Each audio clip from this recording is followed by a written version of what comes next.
जय जगतगुरु, जय भारत।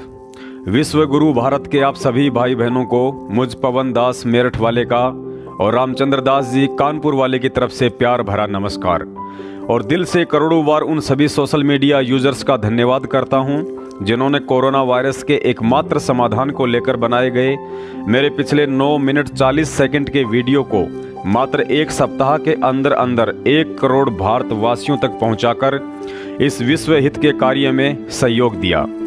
हालांकि पिछले वीडियो के बाद मेरठ प्रशासन से कुछ आला अधिकारी उस बात की पुष्टि के लिए मेरी दुकान पर अवश्य आए, लेकिन बात अभी तक उन लोगों तक नहीं पहुंच पाई है जहां तक पहुंचाने के लिए मैंने आप सभी से हाथ जोड़कर वीडियो को ज़्यादा से ज़्यादा शेयर करने की अपील की थी। खैर कोई बात नहीं, नेताओं की आंख हमेशा उसी समय खुलती है जब जन और धन की काफ़ी बर्बादी हो चुकी होती है। भारत देश की पुण्यात्माओं, आज का यह वीडियो यदि आप गाड़ी चला रहे हैं तो उसे आधा घंटे के लिए रोड से एक तरफा करके या फिर सुरक्षित घर पहुंचकर परिवार के साथ सुनिए। यदि आप व्यापारी हैं तो कुछ समय निकालकर अपने स्टाफ के साथ, और यदि पैदल चल रहे हैं तो कानों में ईयरफोन लगाकर जरा दिलो दिमाग से सुनिए और समझने की कोशिश कीजिए कि आखिर विज्ञान के दम पर 21वीं सदी के मानव ने आकाश मार्ग से यात्रा के लिए विमान बना लिए हैं। विज्ञान के दम पर रॉकेट और अंतरिक्ष यान बनाकर चांद पर कदम रख लिए हैं। मंगल ग्रह तक अपने यंत्र स्थापित कर दिए हैं। अपनी ही मानव जाति के विनाश के लिए मिसाइल, लड़ाकू विमान और परमाणु बम बनाकर किसी भी देश को तबाह करने का सामान तैयार कर लिया है। बिना मां के गर्भ के ही बच्चे उत्पन्न करने की टेस्ट ट्यूब बेबी जैसी तकनीक बना ली है। लाखों किलोमीटर दूर बैठकर दूरदर्शन जैसी वैज्ञानिक तकनीकी से किसी भी खेल या घटनाओं को लाइव देखने की क्षमता हासिल कर ली है। वीआईपी रहन सहन और दुनिया की तमाम ऐशो आराम के आदी बन चुके इंसान ने कृत्रिम मानव अर्थात रोबोट तक बना डाले हैं। मेडिकल साइंस के दम पर मौत तक को मात देने की क्षमता हासिल कर चुका है। लेकिन बड़ी हैरत में डाल देने वाली बात यह भी है कि आज वही विज्ञान, उस विज्ञान को बनाने वाला इंसान और इंसान द्वारा निर्मित दुनिया की टॉप से टॉप मेडिसिन, वैक्सीन, अंग्रेजी, आयुर्वेदिक, एलोपैथिक, होम्योपैथिक, इलेक्ट्रोपैथिक, देसी जड़ी बूटी, तंत्र मंत्र, जंत्र, झाड़ जफाड़, पीर पैगंबर, कुतुब औलिया, मुल्ला मौलवी, पंडित, पुजारी, संत महंत, गुरु धर्मगुरु, शंकराचार्य, शेवड़ा, मंदिर मस्जिद, चर्च गिरजाघर, गुरुद्वारा, नेता अभिनेता, मंत्री प्रधानमंत्री तथा इंसान के स्वास्थ्य का गारंटर WHO अर्थात विश्व स्वास्थ्य संगठन और दुनिया के देशों की सुरक्षा की गारंटी लेने वाली UNO अर्थात विश्व सुरक्षा परिषद तथा दुनिया के सबसे शक्तिशाली देश संयुक्त राज्य अमेरिका और महज 2 साल के लिए दुनिया के सबसे शक्तिशाली व्यक्ति डोनाल्ड ट्रंप जैसी शख्सियत को भी यदि आज किसी ने दिन में तारे दिखाए हैं तो वो है एक मामूली सा कीटाणु जिसे कोरोना वायरस का नाम दिया गया है। इस कीटाणु ने आज दुनिया भर की महाशक्तियों को लॉकडाउन करके इंसान को अपनी औकात याद दिला दी है। फिर भला उन इंसानों की क्या औकात जो करोड़ 2 करोड़ की प्रॉपर्टी के मालिक बनकर या कोई ऊंचा पद प्राप्त करके 2-4 गाड़ी बंगलों के मालिक बनकर भगवान को भूल चुके हैं। हजारों वर्ष पहले हमारे भारत देश ने विज्ञान ये राजनेताओं के दम पर विश्व गुरु का दर्जा प्राप्त नहीं किया था। अगर इस देवभूमि ने दर्जा प्राप्त किया था तो अपनी सभ्यता और संस्कृति के दम पर, और उस सभ्यता व संस्कृति को अध्यात्म ने पैदा भी किया और कायम भी रखा था। विचार करना भारत देश के वासियों, कहां थी उस समय यह विध्वंसकारी भौतिक विज्ञान जब भगवान रामचंद्र जी अपनी पत्नी सीता जी को रावण की कैद से छुड़वाकर एक ऐसे पुष्पक विमान में बैठाकर लाए थे जो बिना इंजन, टायर और पंखों के मन की गति से चलता था। न उसे उतारने के लिए एयरपोर्ट की जरूरत थी, न ही दिशा बताने के लिए रडार की, और न ही जिसे चलने के लिए ईंधन की जरूरत थी। कहां थी उस समय यह विध्वंसकारी भौतिक विज्ञान, और कहां थी वे बड़ी बड़ी लेबोरेटरी और मेडिकल कॉलेजों में करोड़ों रुपए डोनेशन देकर बनाए जाने वाले डॉक्टर, जब उन्हीं श्री रामचंद्र जी के छोटे भाई लक्ष्मण जी को शक्ति बाण लगा तो उन्हें कोमा से बाहर निकालने के लिए सुषेण वैद्य ने आध्यात्मिक तरीके से संजीवनी जड़ी बूटी द्वारा उन्हें ठीक किया। कहां थे उस समय इस विध्वंसकारी भौतिक विज्ञान के ये कृत्रिम रोबोट, AK-47 लड़ाकू विमान और मिसाइल सहित परमाणु बम। लेकिन उसी मैदान में अपनी आध्यात्मिक शक्ति से अर्जुन सहित द्रोणाचार्य, भीष्म पितामह, कर्ण और दुर्योधन एक ऐसा मंत्र बुदबुदाकर पल भर में आज से भी बड़े बड़े प्रलयकारी हथियार प्रकट कर लेते थे। कहां थी उस समय यह विध्वंसकारी भौतिक विज्ञान और इसकी टेस्ट ट्यूब बेबी वाली तकनीक, जब महर्षि वाल्मीकि जी ने अपनी आध्यात्मिक शक्ति के बल पर एक घास के तिनके से बिना मां के गर्भ कुश को पैदा किया था। कहां थी उस समय यह विध्वंसकारी भौतिक विज्ञान और क्या थी वह आध्यात्मिक शक्ति जिसने वरदान प्राप्त हिरण्यकश्यप की बहन होलिका को आग में जला दिया और भगत प्रहलाद जी का बाल भी बांका नहीं हुआ। कहां थी उस समय यह विध्वंसकारी भौतिक विज्ञान और इसको बनाने वाले वैज्ञानिक जिस समय भरी राज्यसभा में द्रौपदी को वस्त्र विहीन करने के लिए 10,000 हाथियों की पावर से लैस दुष्ट दुशासन उसका चीर हरण कर रहा था, लेकिन एक अदृश्य शक्ति उसके चीर को बढ़ाई जा रही थी। कहां थी उस समय यह विध्वंसकारी भौतिक विज्ञान और कहां थे आवाज की गति से भी तेज उड़ने वाले सुपरसोनिक विमान और वे अंतरिक्ष यान जिसमें बैठकर राजा परीक्षित को 7 दिवसीय भागवत कथा सुनाने के लिए स्वर्गलोक से सुखदेव ऋषि जी बैठकर आए थे और 7 दिन के उपरांत उसी विमान में बैठकर राजा परीक्षित को अपने साथ लेकर गए थे। प्यारे देशवासियों, कहां थी उस समय यह विध्वंसकारी भौतिक विज्ञान, मोबाइल, इंटरनेट, 4G और हाई डेफिनेशन कैमराज जिस समय कुरुक्षेत्र से सैकड़ों किलोमीटर दूर हस्तिनापुर में बैठे धृतराष्ट्र को एक संजय नाम का व्यक्ति अपनी दिव्य दृष्टि से महाभारत का लाइव प्रसारण बता रहा था। कहां थी यह विध्वंसकारी विज्ञान और क्या थी वह आध्यात्मिक शक्ति जिसके बल पर इसी पृथ्वी लोक पर आप और हमारी भांति रहने वाली एक साधारण सी स्त्री सती अनुसुईया ने ब्रह्मा विष्णु महेश जी को 6-6 महीने के बालक बनाकर पालने में लेटा दिया था और फिर ब्रह्मा जी की पत्नी सावित्री, विष्णु जी की पत्नी लक्ष्मी और शंकर जी की पत्नी पार्वती जी के हाथ जोड़कर प्रार्थना करने पर तीनों को बालक से वापस देव बना दिया था। कहां थी ये विध्वंसकारी भौतिक विज्ञान, वैज्ञानिक, शल्य चिकित्सक पद्धति और सर्जरी के उपकरण जब भगवान रामचंद्र जी से युद्ध में रावण का एक सिर कटकर जमीन पर गिर रहा था तो तुरंत ही दूसरा सिर लग जाता था।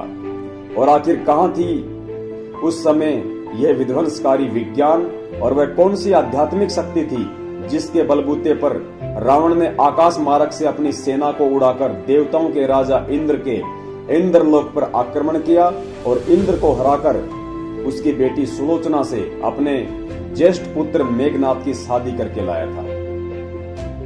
ऐसी ऐसी हजारों की संख्या में सत्य घटनाएं हैं जो हमारे शास्त्रों में वर्णित होने के बावजूद भी अध्यात्म से अनजान, स्वार्थी व अज्ञानी धर्म गुरुओं और कथावाचकों के द्वारा धर्म को धंधे में तब्दील करके इन शास्त्रों की मनमाने तरीके से व्याख्या करने के चलते इन सत्य घटनाओं को भी अब हम भारतवासी काल्पनिक मानने लगे हैं, क्योंकि आज की 21वीं सदी का इंसान भगवान को भूलकर भौतिक विज्ञान का गुलाम बन चुका है। एक दिन के लिए यदि इंटरनेट सेवा बंद हो जाती है तो वो दिन हमें 1 साल बीतने के बराबर लगता है। गर्मी के दिनों में 2 घंटे के लिए लाइट चली जाए तो ऐसा लगता है जैसे पूरा जून का महीना निकल गया हो। आज इंसानी शरीर को उसके खान पान की आदत, रहन सहन की पद्धति और जमीन से लेकर फसलों में डाले जाने वाले कीटनाशक विषैले केमिकल ने इतना कमजोर बना डाला है कि स्वाइन फ्लू और इबोला जैसा एक सूक्ष्म सा कीटाणु कोरोना वायरस पूरी दुनिया और दुनिया की महाशक्तियों को मदारी के बंदर की तरह डुगडुगी बजाकर अपने इशारों पर नचा रहा है। और 2020 में विश्व स्तर पर ऐसी भयानक स्थिति के पीछे का कारण कोई जानवर, भगवान या प्रकृति नहीं बल्कि स्वयं इंसान है। कोरोना वायरस उन्हीं देशों में सबसे ज्यादा कहर बनकर टूट रहा है जिस देश के नागरिक अध्यात्म से दूर होकर भौतिक विज्ञान को ही भगवान मान चुके हैं, जिस देश के नागरिक प्रकृति द्वारा सर्जित नियमों की धज्जियां उड़ाकर इंसानियत और मानवीयता को दरकिनार करते हुए राक्षसी भोजन, मांस, मदिरा और धूम्रपान का अंधे होकर सेवन कर रहे हैं। आज पूरे विश्व में कोरोना वायरस से लड़ने में कोई भी सक्षम नहीं है, चाहे वह शक्ति हो या मां शक्ति। यदि एक भारतीय होने के नाते आप सोचते हैं कि हम मेडिकल साइंस या भौतिक विज्ञान के दम पर कोई वैक्सीन बनाकर कोरोना के प्रभाव को कम कर सकते हैं, तो आज के इंसान की यह सबसे बड़ी मूर्खता होगी। यदि मेडिकल साइंस या विज्ञान के पास ऐसा कोई समाधान होता तो इन सभी साधनों में जापान से लेकर अमेरिका भारत से 50 वर्ष आगे का जीवन जी रहे हैं। और यदि हम भारतीय सोचते हैं कि स्वास्थ्य सुविधाओं और बेहतर हॉस्पिटल जैसी सुविधाओं के आधार पर हम कोरोना को मिटा देंगे, तो ये भी हमारी महामूर्खता ही होगी, क्योंकि स्वास्थ्य सुविधाओं के नाम पर इटली का स्थान विश्व में अमेरिका के बाद दूसरे नंबर पर है। और जब कोरोना वायरस ने इटली और अमेरिका के घुटने तोड़ डाले, तो भला इन सुविधाओं में 112वें नंबर के पायदान पर खड़ा होकर भारत भला कहां टिकने वाला है। और यदि भारत देश कोरोना वायरस से लड़ने के लिए टिक सकता था, तो केवल अध्यात्म और अपने इष्ट देव के प्रति विश्वास और आस्था के आधार पर। लेकिन दुर्भाग्य तो इस बात का है कि आज हम 130 करोड़ भारतवासियों ने मुसीबत के समय में इंसान के एकमात्र सहारे भगवान के मुंह पर मास्क लगाकर उन्हें भी कोरोना के भय से लाचार और बेबस घोषित करते हुए मंदिरों के ताले जड़ डाले हैं। अब सोचने की बात यह है कि आखिर भगवान से अपना विश्वास खोकर विज्ञान के बल पर भला इस वायरस के भयंकर प्रलय से इंसान को इंसान कैसे बचा पाएगा, क्योंकि विज्ञान ने तो अभी मानव जाति के विनाश का ही सामान तैयार किया है, ना कि बचाव का। मेरे प्यारे देशवासियों, यदि त्रेता युग में उस संकट की घड़ी में हम आज के 130 करोड़ भारतवासियों की तरह 10 वर्ष के बच्चे भगत प्रहलाद जी ने अपने इष्ट भगवान विष्णु के मुंह पर मास्क लगाते हुए अपना विश्वास तोड़ दिया होता, तो अग्नि से उसकी रक्षा नहीं हो सकती थी। यदि द्वापर युग में वस्त्र हरण के समय द्रौपदी ने द्रोणाचार्य, भीष्म पितामह और कर्ण सहित 5 पांडवों का सहारा त्याग कर अपने गुरु श्री कृष्ण जी को अटूट विश्वास और श्रद्धा के साथ याद ना किया होता, तो दुशासन से उसकी कभी भी रक्षा नहीं हो सकती थी। और कलयुग में जिस समय मीराबाई जी को उसके देवर के द्वारा जबरन विषैले सर्प के जहर का प्याला पीने के लिए बाध्य करते समय यदि अपने इष्ट से अपना विश्वास और आस्था आज के हम 130 करोड़ भारतीयों की मात्र कोरोना वायरस के डर के चलते त्याग दी होती, तो मीराबाई की रक्षा नहीं हो सकती थी। मेरे प्यारे देशवासियों, भगत प्रहलाद जी के लिए उस संकट की घड़ी में उनका पिता हिरण्यकश्यप, द्रौपदी के लिए दुर्योधन सहित दुशासन और मीराबाई के लिए उसका दुष्ट देवर उतना ही बड़ा संकट था जितना कि आज हम 130 करोड़ भारतवासियों सहित समस्त दुनिया के लिए बिना हाड़ मांस का एक सूक्ष्म सा कीटाणु कोरोना वायरस है। प्यारे देशवासियों, सदियों पहले हमारा देश यदि जगत गुरु कहलाता था, तो आज के कलयुगी राजनेताओं गंदी राजनीति और भौतिक विज्ञान रूपी बैसाखियों के सहारे नहीं बना था। यदि भारतवर्ष विश्व गुरु था और आगे बनेगा, तो सिर्फ और सिर्फ धर्म और अध्यात्म के बल पर बनेगा, जिसका नेतृत्व भी एक धर्म गुरु ही करेगा। आज एक मामूली से कीटाणु कोरोना के डर से धर्म और धार्मिकता से दूर हटकर मंदिरों पर ताले जड़वाकर धीरे धीरे अध्यात्म से अपना विश्वास खोते जा रहे 130 करोड़ भारतवासियों को अंत में त्रेता युग का एक उदाहरण देकर अपनी बात को विराम देना चाहूंगा। जिस समय मिथिला नरेश राजा जनक जी ने अपनी बेटी सीता का स्वयंवर रचा था, उस दिन जनकपुरी में देश विदेश से एक बढ़कर बलशाली और वैभवशाली राजा उपस्थित थे। और शर्त यह थी कि जो भी राजा भगवान शंकर के धनुष को उठा लेगा, उसी के साथ सीता जी का विवाह संपन्न होगा। उस समय लंकापति रावण से लेकर सभी राजाओं ने बहुत कोशिश की, लेकिन उस धनुष को उठाना तो दूर हिला भी नहीं पाए थे। इस बात से दुखी होकर वह आंखों में पानी भरकर रुंधे हुए गले से राजा जनक जी ने भरी सभा में नीची गर्दन करके बैठे हुए सभी योद्धाओं की ओर देखकर कहा था, क्या अब इस भारत देश की धरती ने वीर योद्धा पैदा करने छोड़ दिए हैं? क्या यह धरती वीरों से रहित हो गई है? क्या मेरी बेटी आजीवन कुंवारी बैठी रहेगी? प्यारे देशवासियों, यह सुनकर उस सभा में एक वीर खड़ा हुआ। नाम था लक्ष्मण, और शेर की भांति गर्जना करते हुए कहा कि जनक जी, यह देश विश्व गुरु है। ना यहाँ की धरती आज से पहले कभी वीरों से खाली रही है, ना आज इस सभा में खाली है, और ना ही आने वाले समय में कभी रहेगी। और आगे बताने की जरूरत नहीं है कि कैसे भगवान श्री रामचंद्र जी ने एक हाथ से ही धनुष को उठाकर वीरता का परिचय दिया। तो मेरे प्यारे देशवासियों, इतिहास गवाह है, जब जब दुनिया पर संकट के बादल मंडराए हैं तो दुनिया वालों ने हमेशा भारत देश की तरफ ही उम्मीद भरी नजरों से देखा है, और यह देश हमेशा उनकी उम्मीदों पर खरा उतरा है।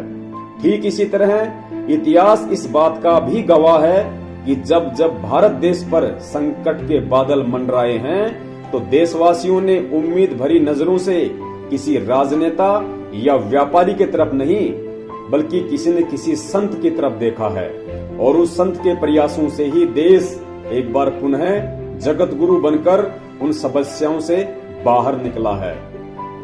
प्यारे देशवासियों, भौतिकता की चक्काचौंध में हम अपनी सभ्यता, संस्कृति और इतिहास को भूलते जा रहे हैं। जिस समय लक्ष्मण जी को शक्ति लगी थी तो रामचंद्र जी भी रोने लगे, हनुमान जी, अंगद, सुग्रीव और जामवंत सहित पूरी वानर सेना शोक में व्याकुल हो उठी।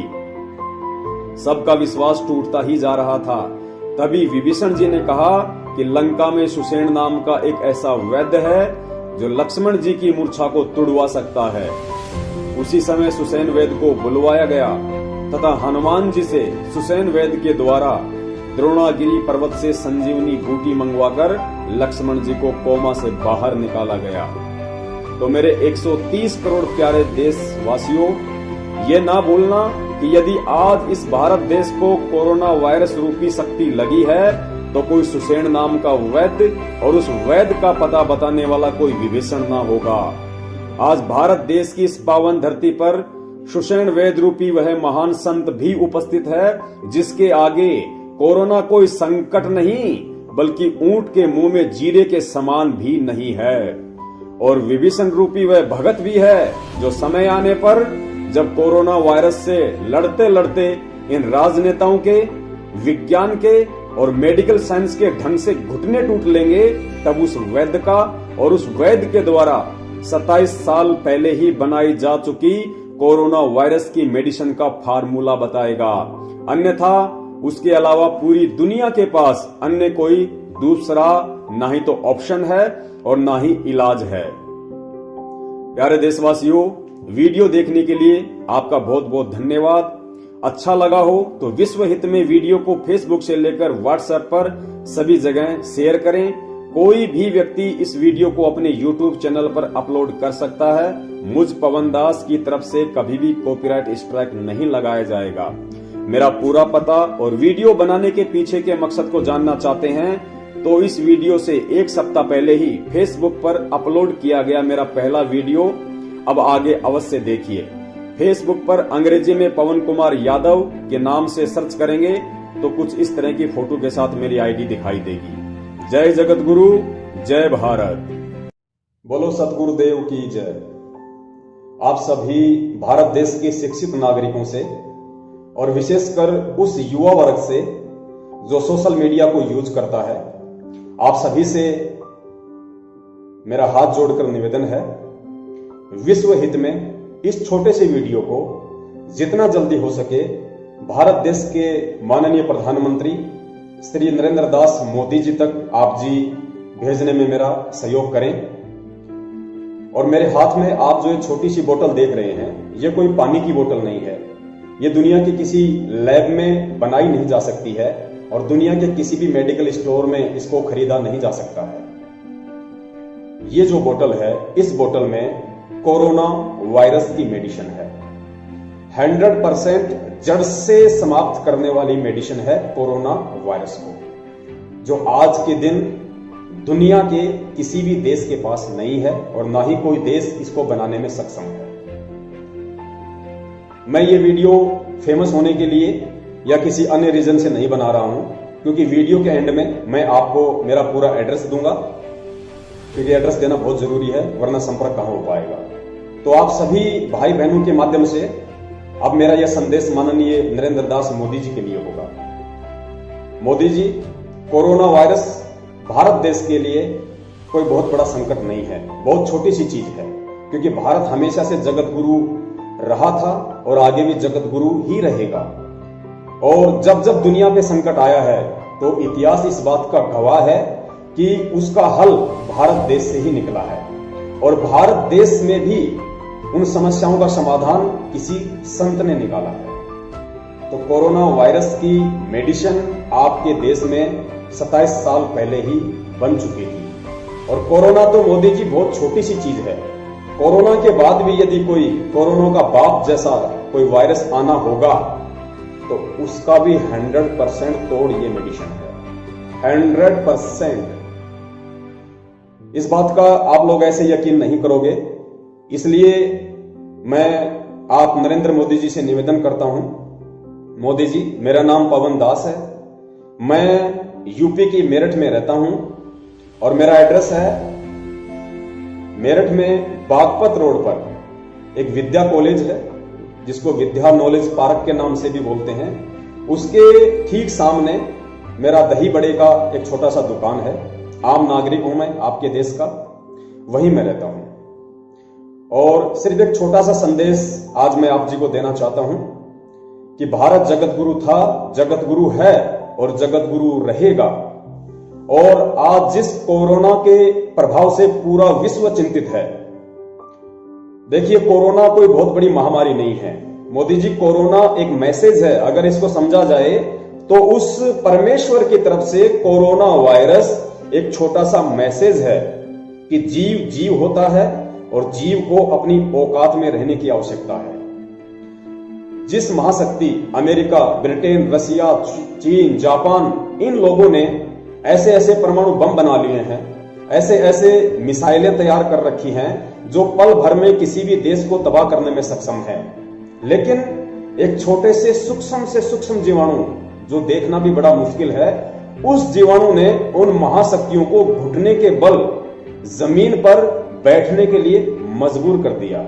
तो मोदी जी, कोरोना वायरस इंसान को अपनी औकात याद दिला रहा है कि प्रकृति से बढ़कर कोई नहीं है। और कोरोना वायरस का इलाज आज के दिन पूरे विश्व में किसी भी महाशक्ति के पास नहीं है और ना ही होगा, सिवाय इस मेडिसिन के। मोदी जी, टेस्टिंग के लिए मैं आप जी से निवेदन करूंगा, हर इंसान को अपना जीवन प्यारा होता है, अपना परिवार, अपने बाल बच्चे, अपनी धन दौलत उसको प्रिय होती है, वो छोड़ना नहीं चाहता उसे। मौत कोई इंसान नहीं चाहता है, लेकिन मैं एक सामान्य नागरिक हूं, आम नागरिक हूं आपके देश का, और मैं आप जी से निवेदन करता हूं, ये मेडिसिन मैं रोज लेता हूं। पिछले 6 साल से इस मेडिसिन को मैं रोज लेता हूं, रोज। और मेरे इन शब्दों की टेस्टिंग के लिए कि वास्तव में हम सही बोल रहे हैं या हम गलत बोल रहे हैं या ये वीडियो कोई फेक है, एड्रेस मैंने आपको अपना बता दिया है, दुकान पे ही मैं मिलूंगा। और मैं ऐसे इस मेडिसिन को किसी भी व्यक्ति को विश्वास करने के लिए नहीं कहूंगा, मोदी जी को भी नहीं कहूंगा कि आप मेरे इस वीडियो से या मेरी बातों पे आप विश्वास कीजिए। विश्वास का एक तरीका है मोदी जी, आप उसको कर लीजिए। आज विश्व का हर आदमी कोरोना से चिंतित है, नाम सुनते ही भयभीत हो रहा है, पसीने आ जाते हैं। अगर ये मालूम पड़ गया कि मेरे शहर में कोरोना आ चुका है, यदि ये मालूम पड़ गया कि मेरे पड़ोस में किसी को कोरोना है, मोदी जी, उसकी रातों की नींद हराम है, वो व्यक्ति चैन से सो नहीं सकता। इसका मतलब हर व्यक्ति कोरोना वायरस से भयभीत है। लेकिन पिछले 6 साल से मैं इस मेडिसिन का यूज कर रहा हूं और मैं अब आप जी से निवेदन करूंगा, आप मेरे ऊपर ही उस कोरोना वायरस का टेस्टिंग कीजिए। एक मैं हूं, एक मेरे साथी हैं, जिनका नाम है रामचंद्र जी, जो कानपुर से हैं। वो भी आप जब चाहोगे हम हाजिर हो जाएंगे टेस्टिंग देने के लिए। टेस्टिंग क्या होगी? कोरोना वायरस से पीड़ित जो भी व्यक्ति है, चाहे वो चीन में हो चाहे इंडिया में हो, और आप जी को यह खुली छूट है कि उस कोरोना वायरस से पीड़ित व्यक्ति को, केवल अकेले व्यक्ति को नहीं, चाहे 1000 व्यक्ति कोरोना वायरस से पीड़ित हों, आप जी उन सभी व्यक्तियों के बीच में मुझे 1 महीने के लिए रखिए, 2 महीने के रखिए या 6 महीने के लिए रखिए, जैसी आपकी इच्छा, जैसी आपकी मर्जी। मैं विदाउट मास्क के रहूंगा, मैं कोई भी प्रिकॉशन यूज नहीं करूंगा।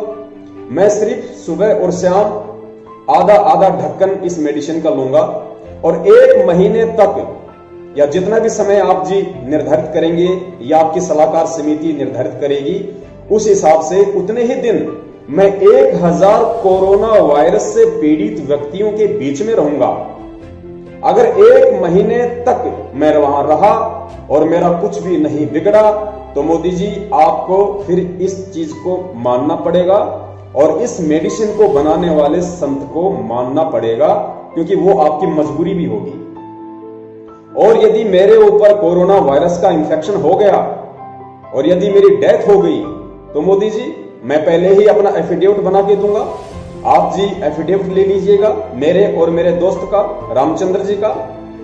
हमारी मौत का किसी के ऊपर कोई जिम्मा नहीं होगा, उस डेथ के लिए कोई भी व्यक्ति जिम्मेदार नहीं होगा। मेरा परिवार, मेरी वाइफ है, मेरे 2 बच्चे हैं, मेरी माताजी हैं, वो सभी आपको सहर्ष अनुमति देंगे इस टेस्टिंग के लिए।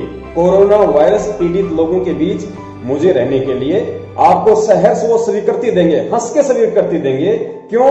क्योंकि उनके ऊपर भी कोरोना का कोई भी प्रभाव नहीं हो सकता। क्यों? क्योंकि पिछले 6 साल से वे सभी इस मेडिसिन को यूज कर रहे हैं। तो मोदी जी मैं वीडियो ज्यादा लंबा नहीं करूंगा, और कहते हैं समझदार को संकेत ही काफी होता है, और मोदी जी तो वे व्यक्ति हैं जो संकेत से पहले की भाषा समझने में सक्षम हैं, कोई माने या ना माने इस चीज को। तो अंत में मैं फिर से यही निवेदन करूंगा, जितना ज्यादा हो सके भारत देश के नागरिकों से मेरा निवेदन है, इस वीडियो को जनहित में नहीं विश्व हित में आप भारत देश के माननीय प्रधानमंत्री श्री नरेंद्र मोदी दास जी तक भिजवाने का कष्ट करें। और हाँ, मैं मेरठ में रहता हूं, बागपत रोड पे विद्या नॉलेज पार्क एक कॉलेज है, उसके सामने मेरे दही भल्ले का मेरा दुकान है, मैं वहीं मिलूंगा। और यदि मैं 1000 कोरोना वायरस पीड़ित लोगों के बीच में रह के बच गया और सहर्ष सारी स्क्रीन टेस्टिंग करने के बाद मैं हिंदुस्तान आ गया, उसके बाद में ये दवाई कैसे मिलती है, कहां मिलती है, किसने बनाया है, कौन बनाने में सक्षम है, पूरा का पूरा फॉर्मूला मोदी जी को दिया जाएगा। उसके लिए मेरी एक कंडीशन होगी, 24 घंटे सिर्फ मैं होऊंगा और भारत देश के माननीय प्रधानमंत्री मोदी जी होंगे, एक कमरे में होंगे। जहां कहीं भी मोदी जी कहेंगे, चाहे वो विधानसभा में बुलाएं, चाहे अपने आवास पे बुलाएं, या चाहे अपने किसी कैबिनेट मंत्री के आवास पे बुलाएं, केवल 24 घंटे मैं होऊंगा और मोदी जी होंगे। हम दोनों के बीच वार्ता होगी और मोदी जी को उन पहलुओं से परिचित करवा दिया जाएगा कि ये मेडिसिन केवल और केवल हिंदुस्तान में ही बन सकती है और एक संत ही इसको बना सकता है। नमस्कार, सत श्री अकाल।